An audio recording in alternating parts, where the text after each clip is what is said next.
Ok?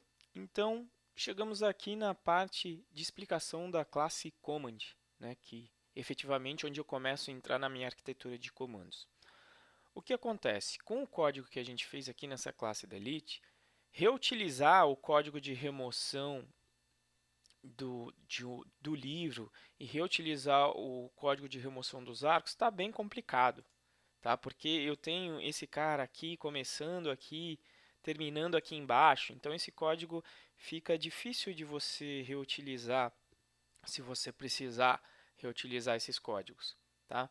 E também não fica assim muito bonito, né? Você vai lendo isso aqui e você tem uma certa dificuldade para ler o que está acontecendo, né? Inclusive eu vou salvar isso aqui e colocar no Git para ficar lá para você entender, né? Você entender das chamadas assíncronas, tá? Então vou deixar salvo aqui no Git. Então, qual é a ideia? A ideia é eu começar a construir blocos reutilizáveis de código através dessa arquitetura de comandos.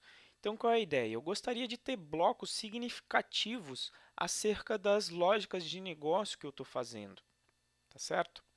Então, o que eu gostaria? Eu gostaria de construir um comando que representasse a remoção de um livro. E eu gostaria de escrever outro comando que também removesse os arcos desse livro, tá? Então, o que eu vou fazer? Eu vou, inclusive, puxar por enquanto esse método aqui para baixo, para eu não ter que ficar scrollando aqui nesse arquivo. Olha, eu coloquei lá os modelos aqui embaixo e tem essa turma toda aqui embaixo. Então, o método delete está aqui e eu vou começar a criar aqui embaixo também uma seção de comandos, tá? Onde eu vou escrever esses comandos. Então, qual é a ideia? A ideia é usar a classe básica command para me auxiliar nessa construção de blocos reutilizáveis, mas de forma que eu continue conseguindo utilizar essa vantagem de fazer chamadas assíncronas para eu conseguir rodar o meu código em paralelo. Então, a primeira coisa, vamos extrair um comando que eu possa deletar aqui o meu livro, tá certo? Então, o que eu vou fazer? Vou criar aqui um comando com o nome que eu quiser, por exemplo, de apagar livro. E aí eu vou ter que herdar da classe command. Vamos utilizar orientação a objetos. Eu vou sobrescrever o construtor ou o inicializador, o método done.init com Ctrl+O de override. Então eu vou sobrescrever o método init. Por quê? Porque além de fazer o que o inicializador da classe command faz, eu vou querer também acrescentar o parâmetro que eu preciso para executar um comando de apagar livro. Que comando que eu preciso? Eu preciso do livro, do ID do livro. E aí o que eu vou fazer? Olha, vou pegar essa parte aqui do código e vou até reutilizar lá, tá certo? Só que aí eu já vou, ou seja, eu vou deixar essa lógica de reconstrução da chave isolada dentro do comando, tá certo? Então, se eu copiar essa parte aqui, venho aqui no apagar livro, ID, e vou fazer o seguinte, olha, crie um parâmetro nesse comando que vai ser o livro key, onde eu vou transformar, vou reconstruir a chave dessa maneira aqui, beleza? E aí vem a parte assíncrona da coisa, né?